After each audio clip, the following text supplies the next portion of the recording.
जळगाव जिल्ह्यातील चोपडा तालुक्यात अवैध गावठी दारू निर्मितीला आळा घालण्यासाठी अडावत पोलिसांनी मोठी धडक कारवाई केली आहे। गोपनीय माहितीच्या आधारे पांढरी शिवारातील नाल्याकाठी सुरू असलेल्या हातभट्टीवर छापा टाकत पोलिसांनी गावठी दारू तयार करण्यासाठी वापरले जाणारे तब्बल 2000 लिटर गूळ, नवसागर व इतर रसायनांचे मिश्रण तसेच दारू निर्मितीचे साहित्य जप्त करून जागीच नष्ट केले। या कारवाईत सुमारे 1,51,000 रुपयांचा मुद्देमाल नष्ट करण्यात आला आहे। अडावत पोलीस ठाण्याचे एपीआय प्रशांत खंडारे यांच्या मार्गदर्शनाखाली ही कारवाई करण्यात आली।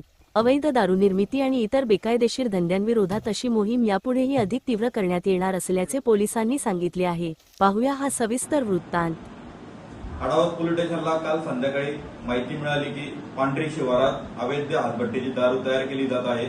मिळालेल्या माहितीनुसार मी माझा पोलीस स्टाफ आम्ही पांढरी शिवारात जाऊन गावठी हातभट्टी दारूवर कारवाई केली। त्यामध्ये 1,51,000 रुपयाचे 12 प्लास्टिकचे ड्रम, त्यामध्ये दारूसाठी लागणारे कच्चे रसायन, तयार दारू व हातभट्टी दारू तयार करण्यासाठी लागणारे साहित्य असे जागेवरच नष्ट केलेले आहे। आरोपी कैलास कोळी याच्यावर दारूबंदी कायद्याअंतर्गत गुन्हा नोंद केलेला आहे। यापुढेही अडावत